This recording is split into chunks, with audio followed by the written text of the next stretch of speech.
O lado negativo de ser bom demais em um idioma. Cara, muita gente chama ela de gringa de Taubaté, sabe? Suíça de Taubaté. Inscreva no canal, ativa as notificações de partilhar o vídeo com você interessada. Esse é o vídeo onde a gente vai dar o direito de fala de justificar o português dela. No último vídeo que a gente viu dela, ela disse que fez intercâmbio no Brasil e teve famílias postiças brasileiras. Então isso justifica um bocado essa perfeição dela de falar o português. Mas vamos lá ver o vídeo na íntegra, né?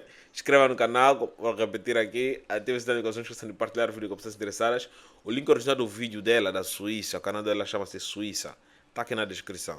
Bora lá ver o vídeo. Ter uma ótima pronúncia num idioma que não é sua língua materna é geralmente um ponto de orgulho. Mas no meu caso, muitas vezes tem um impacto negativo também. Com o tempo passando e o meu português se aperfeiçoando cada vez mais, as pessoas sempre mais pensam que eu tô fingindo de ser gringa para ser especial.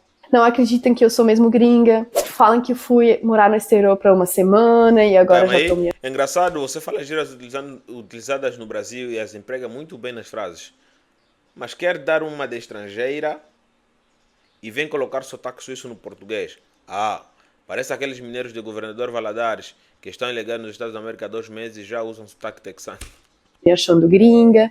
Não, eu nunca fiz isso. Ou que os meus pais devem ser brasileiros, o que não são, eles são suíços. E que eu tô fingindo de não ser brasileira por ter vergonha.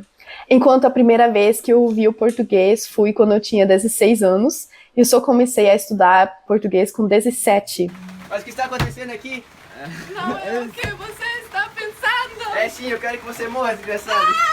E o próximo é você. É muito estranho de ser acusada de não aquela é gostar uma das imagem dela minhas antiga. raízes brasileiras, Ela enquanto falava primeiramente não português. são as minhas raízes, e segundo, eu admiro tanto o Brasil, colocando um puta trabalho em aprender o máximo sobre a cultura. Cara, puta trabalho, é muito brasileiro isso.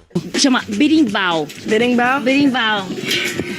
E sobre o idioma também. Além disso, saber falar português também, em alguns momentos começou a virar prejudicativo para algumas das minhas relações sociais também. Isso foi principalmente complicado no contexto em qual eu aprendi o português, que foi durante um intercâmbio cultural, em qual eu passei 1 ano no Brasil, morando em diferentes famílias hospedeiras, E aí, família postiço dela? indo para o ensino médio de lá, e junto comigo tinha outros intercambistas de outros países que fizeram a mesma coisa, entre quais eu tinha o melhor português. Isso por causa de vários fatores. Já se destacava. Primeiro, eu já sabia algumas coisas antes de vir para o Brasil, porque eu tinha amigos brasileiros na Suíça que me ensinaram as coisas básicas, tipo, eu gosto de frango ou você é o meu cavalo. Sim, foram só as coisas essenciais mesmo. Além disso, eu já tinha estudado outras línguas latinas, como o francês, um pouquinho de italiano e espanhol, o que ajudava muito, muito na hora de aprender o português. E terceiro, eu estava muito, mas muito animada de aprender português, e eu não me lembro de ter tido uma motivação similar para estudar qualquer outra coisa na minha vida, eu acho. Eu gostava tanto do processo de aprender português. Eu estava muito animada em conseguir me comunicar rápido, porque as pessoas na minha volta, as minhas famílias hospedeiras e também os meus colegas do colégio mal falavam inglês. I don't speak English. I don't speak Portuguese. Então a única forma de conseguir me comunicar foi aprendendo português. Eu queria poder entender cada piadinha. As aves somos nós. Então a minha maior meta era de aperfeiçoar o meu português. Ah, é justificativo, olhando nessa perspectiva do intercâmbio e do interesse. O interesse conta muito quando a gente tiver a aprender alguma coisa. Se você não tiver interesse, não importa quanto tempo você vai se dedicar, não vai aprender, xará. Entendeu?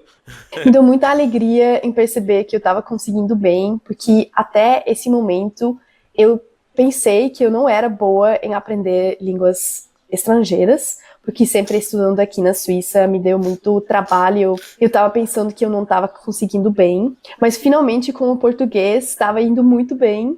Eu estava aprendendo novas palavras a cada dia, estudando pra caramba, fiquei traduzindo todas as letras das músicas que eu estava ouvindo, entre outros os funks. E sim, gente, sempre quando eu falo isso, as pessoas falam pra mim que funk Olha, só o gingado dela, ela tá aqui, mano. não ensina português, mas ensina sim Até hoje, às vezes eu encontro palavras pela primeira vez na vida real que eu tinha aprendido através dos funks. Eu traduzi cada palavra que eu não entendia, andava sempre com meu dicionário pequeno, estudei a gramática.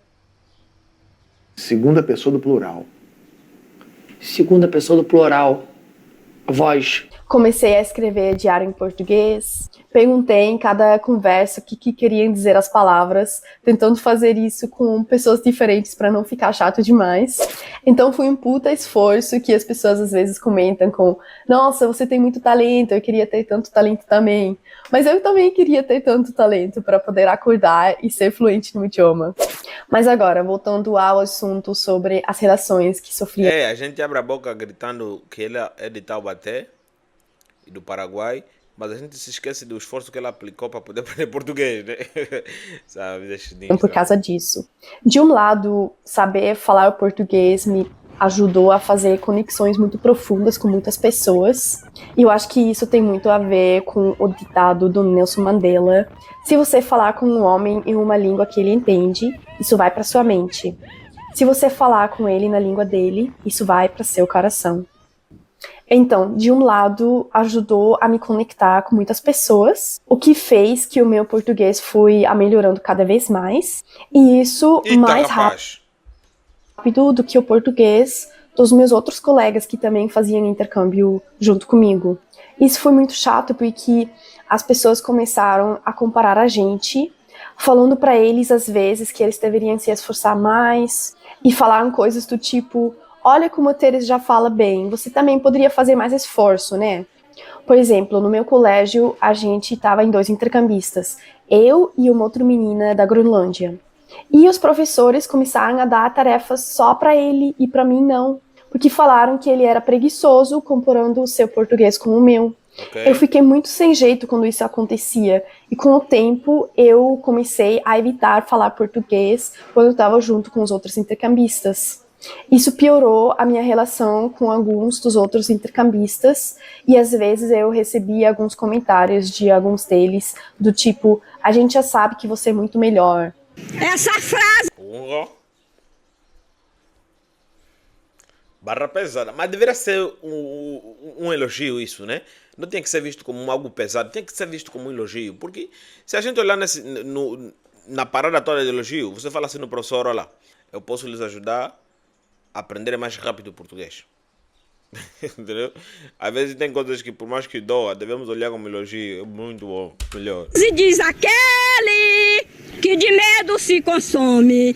Hoje eu já vejo que as pessoas que fizeram esse tipo de comentário não eram bem as pessoas que eu queria ter relações muito profundas mesmo. Mas mesmo com os outros foi ruim, porque nem sequer estavam falando menos bem o português porque não estavam se esforçando, mas sim porque eu tinha algumas vantagens na hora de aprender português que eu tinha mencionado antes.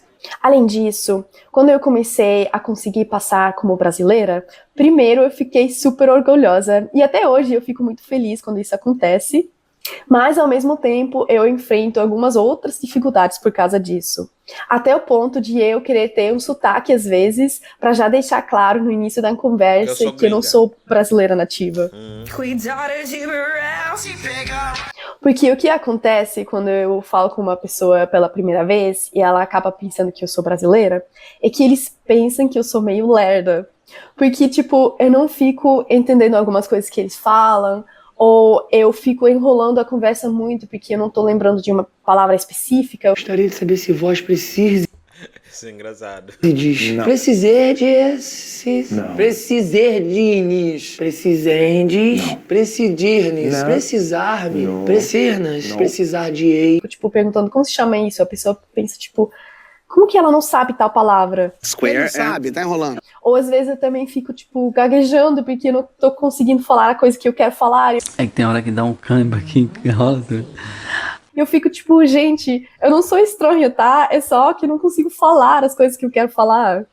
Eu sou nativo de português, mas isso também me acontece bastante. Principalmente quando estou a gravar vídeo. Só me irrita, fico nervoso. Essas partes eu corto, se eu não lembro, não vem.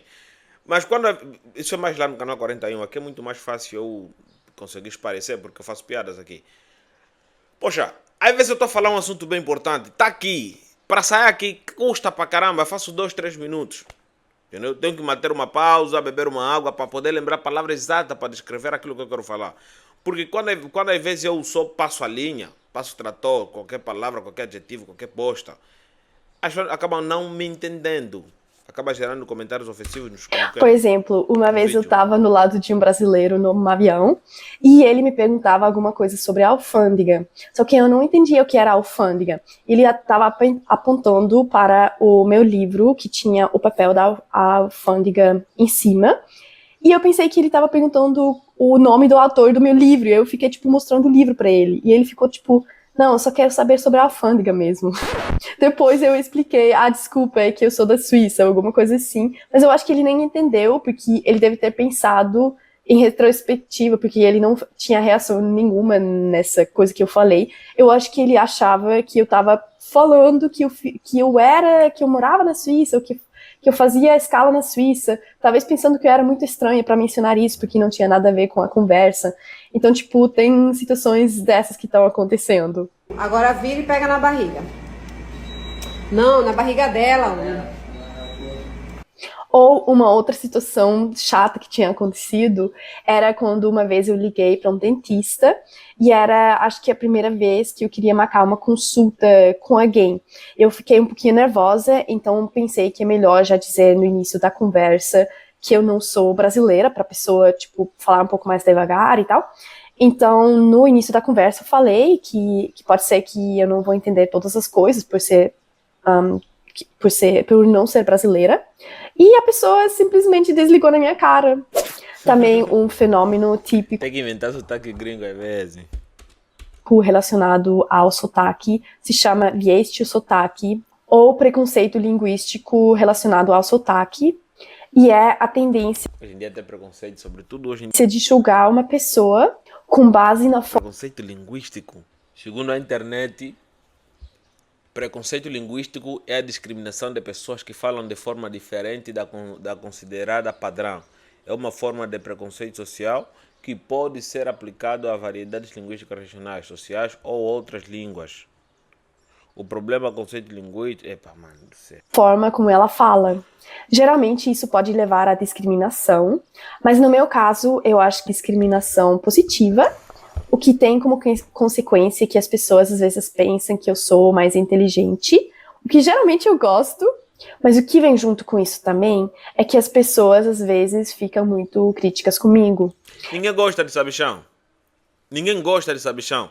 Às vezes é melhor se fingir de bobo para as pessoas, para você ser aceito. Ninguém gosta de sabichão. Entendeu? Eu vejo isso muito aqui no YouTube. Entendeu? Meu canal, por exemplo, não cresce porque muita gente me acha de sabichão. Cara, só que eu não gosto de me fingir de bobo. Quando eu sei uma coisa eu falo, quando eu não sei eu pergunto. E nem tudo eu tenho que assustar, como outros youtubers fazem que estão a crescer bastante, entendeu? E nessa parte eu confirmo mesmo, eu também estou sendo um pouco duro nessa questão. Eu não quero dar o braço a torcer de ficar todo bobo aí, admirar com tudo que eu já conheço, mas estou a admirar para quê? Eu acho que estou a ser falso, entendeu? Só que às vezes é necessário para as pessoas aceitarem, porque vocês gostam de fantasia, entendeu? As pessoas gostam de fantasia. A lei número 42, 41 da arte das 48 leis do poder. As pessoas amam fantasia, entendeu? Às vezes nem estou preparado para oferecer isso. E eu acho que isso é mais do que com pessoas que obviamente não são fluentes. Por exemplo, quando eu posto alguma coisa com algum erro ortográfico ou gramatical, às vezes as pessoas podem ficar bem chatas ou até grossas comigo, dizendo que eu devo parar de postar coisas se eu nem sei falar português. Não considerando que eu tô falando num idioma que não é a minha língua materna. Eu comecei a aprender a partir dos 17 anos. E um detalhe que eu nunca tinha nem aula em português. Então, finalizando. Tem algumas dificuldades que eu passo por causa do meu português bom, que podem me fazer sentir triste ou isolada às vezes, mas ao mesmo tempo eu sigo amando falar português. Colocando tudo que eu falei um pouquinho em perspectiva, a grande maioria das pessoas e das interações que eu tenho por causa do meu português são muito positivas. Muitas pessoas são muito gentis, me elogiam e são super simpáticos e tudo mais. Esse vídeo surgiu depois de alguns comentários grossos na internet. Ai.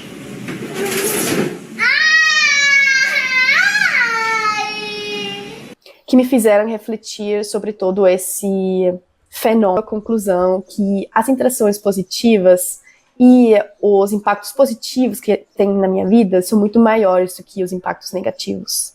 Tem também muita gente que me corrige de uma forma gentil, ou até riem de uma coisa engraçada que eu falei, uma coisa estranha que eu falei, e eu não fico ofendida. Tipo, se eu percebo que a pessoa não tá fazendo por mal, eu gosto quando isso acontece, eu acho engraçado também. Tive até uma pessoa que ofereceu pra mim que eu sempre posso mandar os meus textos pra ela corrigir antes de eu postar, para as pessoas não ficarem grossas comigo. Eu sempre fico muito feliz e muito grata quando as pessoas têm reações dessas. Isso tudo, apesar de eu nem ter a meta de não fazer mais erros nenhuns. O português não é a minha língua materna e isso pode ser notado também. Mas mesmo assim, eu sempre gosto de ficar aprendendo mais. Cara, é assim. Ela fala muito bem o português. Então é normal as pessoas dizerem que talvez ela esteja se fingindo por causa de muita gente brasileira, sabe? Aquele povo brasileiro que odeia o Brasil. Quando tem a oportunidade de fazer um intercâmbio, ele automaticamente abandona a sua nacionalidade e agarra a nacionalidade que ainda nem ganhou, entendeu? Então é normal que as pessoas acham isso, o Teres, esse que é teu nome, né? Esse que é teu nome, é Teres. Então fica tranquila, existem muitas brincadeiras aqui na internet, cabe você interpretar bem, entendeu? As pessoas não querem mal não. E também é legal, né, a gente saber que pessoas se interessam assim desde 17 anos com o português, sabe? O português que é menos relevante no mundo comercial, político. Então é muito interessante para nós falantes de português, principalmente ainda para aqueles que são brasileiros, porque vocês falam português brasileiro, entendeu? Inscreva no canal, ativem as notificações que estão de partilhar o vídeo com vocês interessadas. Nos vemos na próxima. Tchau.